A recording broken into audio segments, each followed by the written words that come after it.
Welcome back to football story. और अब से 2 दिन पहले अगर हम बात करें तो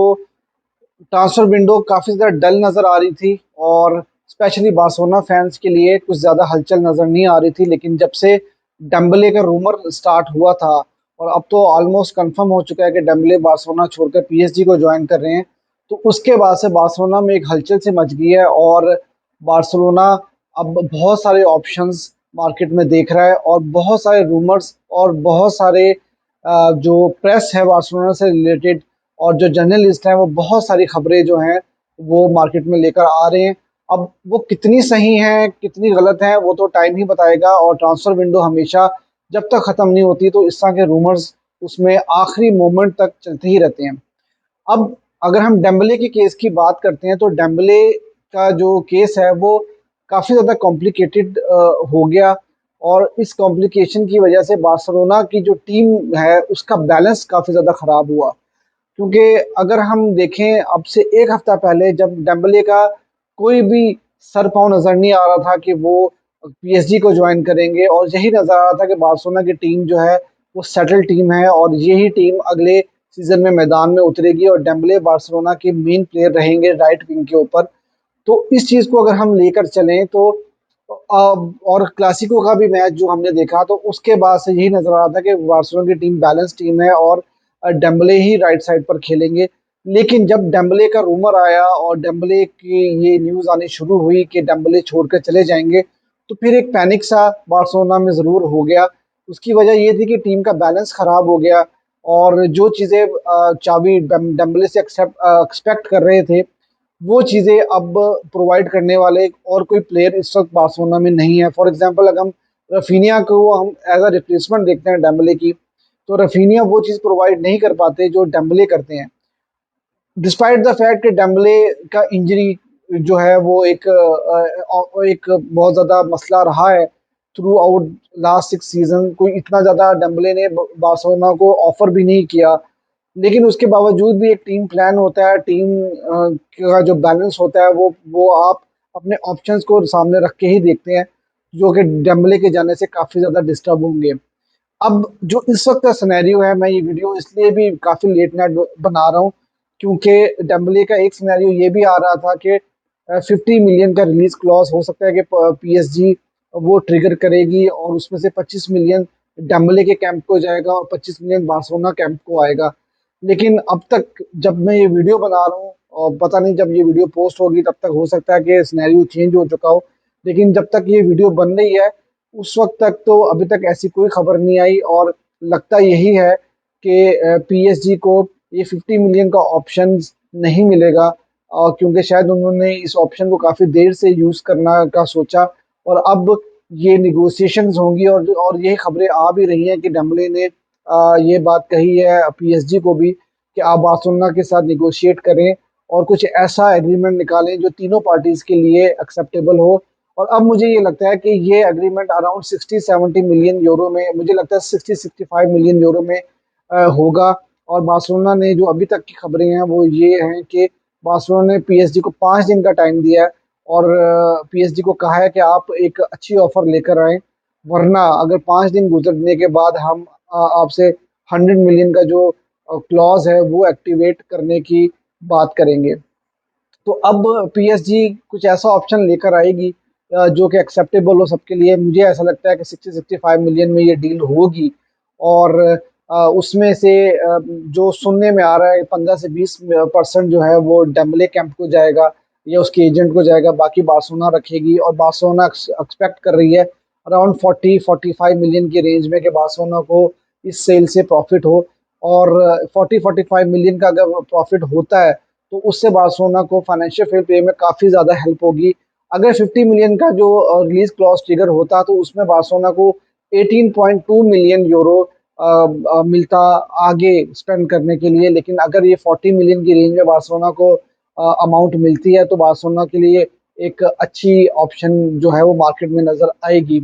तो अब देखना ये होगा कि ये कहाँ तक निगोशिएशंस होती हैं और आखिर में डील कहाँ तक बैठती है। और ये तो साफ जाहिर है कि अब डेम्बले बार्सिलोना के प्लेयर नहीं रहेंगे और ये भी खबर आ रही है कि वो टीम के साथ ट्रैवल ज़रूर कर रहे हैं अगले मैच के लिए जो मिलान के साथ होगा बार्सिलोना का, लेकिन वो मैच में पार्टिसिपेट नहीं करेंगे। अब जबकि डेम्बले छोड़कर जा रहे हैं तो बार्सिलोना का पूरा सिनेरियो चेंज हो गया। बार्सिलोना जो ऑप्शंस मार्केट में देख रही थी अपनी टीम को स्ट्रॉन्ग करने के लिए आने वाले सीजन के लिए, अब वो उनकी थिंकिंग पूरी चेंज हो गई, एकदम से थोड़ा पैनिक सी हो गया, ऑप्शंस चेंज हो गए। बार्सिलोना अब ये भी देखेगा कि बार्सिलोना कितनी रेंज में ये डील फाइनलाइज करने में कामयाब होता है, ताकि उनको उतने ही अच्छे ऑप्शंस मार्केट में मिलें।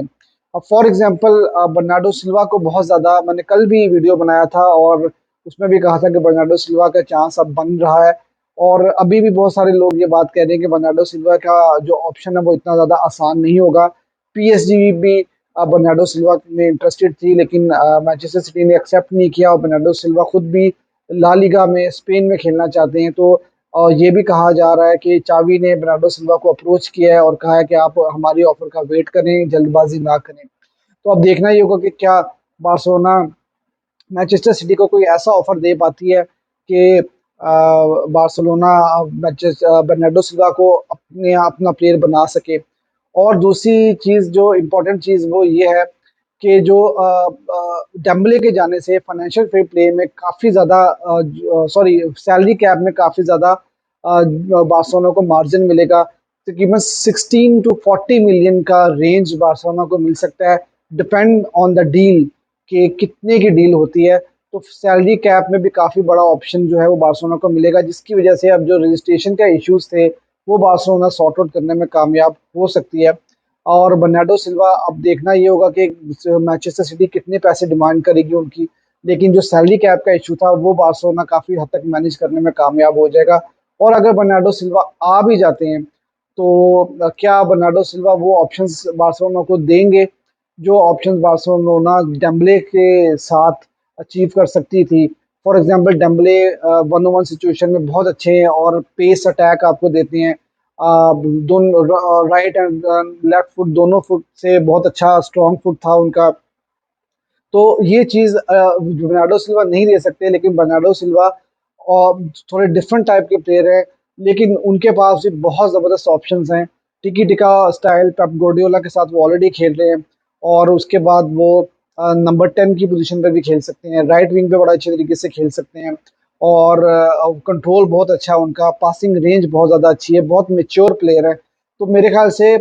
वो जो एट्रीब्यूट्स होते हैं प्लेयर के वो बिल्कुल डेम्बले से डिफरेंट हैं, लेकिन बार्सिलोना के स्टाइल को ये सूट कर सकते हैं। और इसी से रिलेटेड, जैसे मैंने आपको पहले बताया कि डेम्बले के जाने के बाद से बार्सिलोना में एक हलचल सी मच गई, और अब बार्सिलोना की जो साइनिंग अप्रोच थी प्लेयर्स की वो बिल्कुल ही डिफरेंट हो गई। एक तो बर्नार्डो सिल्वा का नाम आना शुरू हो गया, फिर उसके बाद सुबह से एक ऑप्शन आ रहा था फ्रेस्नेडा के बारे में, कि फ्रेस्नेडा के साथ जो है वॉलेट के साथ बार्सिलोना डील कर रही है, और तकरीबन 10 मिलियन का उनको बार्सिलोना ने ऑफर दिया है, 8 मिलियन फिक्स्ड और 2 मिलियन जो है वो वेरिएबल्स में था। तो एकदम से खबर आई कि जैसे ही डेम्बले का कंफर्मेशन आया कि डेम्बले छोड़ के जा रहे हैं, तो उस टाइम पे चावी ने इस ऑपरेशन को रोक दिया, और चावी ने कहा कि कैंसेलो को बार्सिलोना को प्रायोरिटाइज करना चाहिए और कैंसेलो को लेकर आना चाहिए बार्सिलोना में, क्योंकि जैसा मैंने आपको बताया कि डेम्बले के जाने से सैलरी कैप में काफ़ी ज़्यादा ऑप्शंस मिलेंगी बार्सिलोना को, काफ़ी ज़्यादा रेंज मिलेगी प्लेयर रजिस्टर करने में। तो बार्सिलोना एक एक राइट बैक भी खरीद सकता है और एक फॉरवर्ड भी खरीद सकता है, इस टाइम की जो सिचुएशन, जो इस वक्त खबरें बार्सिलोना से रिलेटेड जितने भी जर्नलिस्ट हैं वो दे रहे हैं। तो अब फ्रेस्नेडा के बारे में अगर हम बात करते हैं तो वो 18 साल के प्लेयर हैं, बहुत ही प्रोमिसिंग यंगस्टर नजर आते हैं, और बड़े बड़े क्लब, रियल मैड्रिड जैसे क्लब भी उनको अप्रोच कर रहे हैं इस टाइम पर। लेकिन कैंसेलो का, जिसमें मैंने आपको बताया कि जो ऑप्शंस डेम्बले बार्सिलोना को प्रोवाइड करते थे, पेस, अटैक, स्पीड, और बर्नार्डो सिल्वा उससे उनसे टोटली डिफरेंट प्लेयर होंगे। अगर बर्नार्डो सिल्वा आते हैं तो बार्सिलोना को एक राइट बैक की पोजीशन में एक सॉलिड प्लेयर ऐसा चाहिए जो आपके राइट विंग पे जो है वो काफ़ी ज़्यादा ऑप्शंस क्रिएट करके दे सके, जिसकी पासिंग अच्छी हो और जिसका बॉल कंट्रोल अच्छा हो। तो वो इस वक्त जो है वो कैंसिलो ही एक ऑप्शन बनते हैं। फ्रेस्नेडा जो है वो एक अच्छा ऑप्शन फ्यूचर के लिए हो सकते हैं ज़रूर, लेकिन फिर वही बात आती है कि वो एक यंगस्टर होंगे और वो क्या इतने बड़े क्लब में इतनी हाईली प्रेशर गेम्स में क्या वो परफॉर्म कर पाएंगे कि नहीं। तो वो एक चीज़ देखनी होगी और इसीलिए ये कहा जा रहा है कि चावी जो है इस टाइम पर उनको जो कैंसिलो चाहिए, क्योंकि अगर बर्नार्डो सिल्वा और कैंसिलो आ जाते हैं तो जो राइट विंग का प्रॉब्लम था वो टोटली बार्सिलोना सॉल्व कर सकती है। और आप ये भी जानते हैं कि ये दोनों प्लेयर्स एक साथ मैनचेस्टर सिटी में खेल भी चुके हैं, तो इनका कॉम्बिनेशन भी काफ़ी ज़्यादा अच्छा होगा। तो ये ऑप्शंस इस वक्त मार्केट में जो है वो नज़र आ रही हैं। फिर उसके बाद एक और खबर चल के आ रही है विटर रूक के बारे में कि विटर रूक जो ऑलरेडी बार्सिलोना ने साइन किया और अगले सीजन में वो बार्सिलोना को ज्वाइन करेंगे। ये भी कहा जा रहा है कि डेम्बले के जाने के बाद से हो सकता है कि वो इसी सीजन में बार्सिलोना उनको लेकर आ जाए, जो कि मेरे ख्याल से उसकी कोई सेंस नज़र नहीं आ रही मुझे, क्योंकि वो जो है वो नंबर 9 पोजीशन के प्लेयर हैं या लेफ्ट विंग पे किसी हद तक खेल सकते हैं। तो बार्सिलोना इस वक्त राइट विंग की पोजीशन को जो है वो देख रही है। तो एक तो ये खबर चल के आ रही है। फिर उसके बाद जो फेलिक्स के रूमर्स दोबारा से बनना शुरू हो गए हैं और फिर फैब्रिजियो रोमानो ने भी जो 4-5 दिन पहले उनके बारे में एक ट्वीट किया था, जिसमें उन्होंने एक इंटरव्यू किया था जो फेलिक्स के बारे में, और कहा था कि जो फेलिक्स ने ये बात कही थी उनके इंटरव्यू में कि वो बार्सिलोना उनका ड्रीम क्लब है और वो बार्सिलोना को ज्वाइन करना चाहते हैं, तो उसको उन्होंने पिन किया है उस ट्वीट को। तो ये भी उससे इस रूमर को जो है मजीद जो है वो स्ट्रॉन्ग होता नजर आ रहा है। और अब देखना ये होगा कि क्या वाकई में बार्सिलोना जो फिलिक्स के लिए जाता है, और ये भी देखना होगा कि क्या बर्नार्डो सिल्वा बार्सिलोना में आ सकते हैं कि नहीं। ये तो अब आने वाला वक्त ही बताएगा। इसके अलावा जो डिपार्चर्स हैं उसमें जो बड़ी खबर आ रही है वो कैसी के हवाले से आ रही है कि कैसी के जुवेंटस उनको काफ़ी ज़्यादा कन्विंस करने की कोशिश कर रहा है और अप्रोच कर रहा है बार बार कि आप हमें ज्वाइन करें। तो देखते हैं कि कैसी का केस कहाँ बनता है। अगर डेम्बले से बार्सिलोना अच्छे पैसे बनाने में कामयाब हो जाता है और कैसी की डील भी 15 से 20 मिलियन में हो जाती है, तो बार्सिलोना को काफ़ी ज़्यादा एडवांटेज होगा। जो बार्सिलोना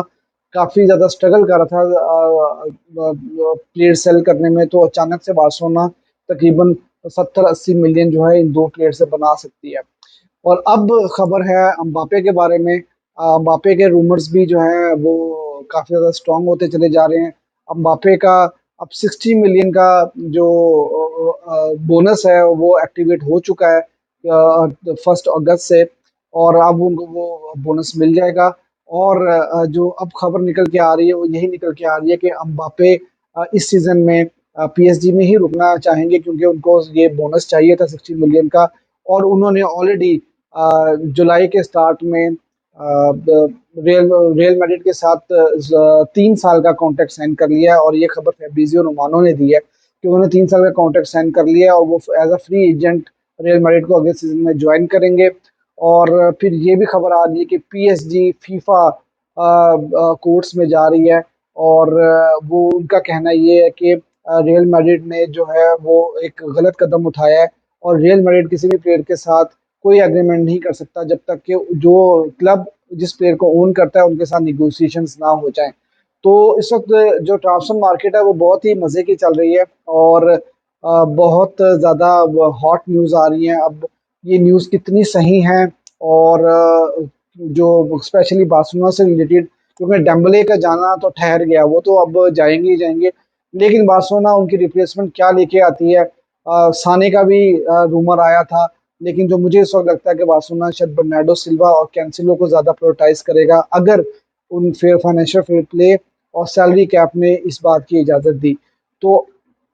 आप भी मुझे कमेंट सेक्शन में ज़रूर बताइए कि क्या बर्नार्डो सिल्वा बार्सिलोना को ज्वाइन कर सकते हैं, और डेम्बले की जो डील है वो किस रेंज में एक्सपेक्टेड है। क्या कैंसिलो बार्सिलोना के राइट बैक होंगे अगले सीजन में, और क्या अम्बापे आपको लगता है कि वो रियल मैड्रिड को एज अ फ्री एजेंट 2024 में ज्वाइन करेंगे। मुझे कमेंट सेक्शन में ज़रूर बताइएगा, और अगर अभी तक चैनल आपने सब्सक्राइब नहीं किया तो चैनल को ज़रूर सब्सक्राइब कर लीजिएगा।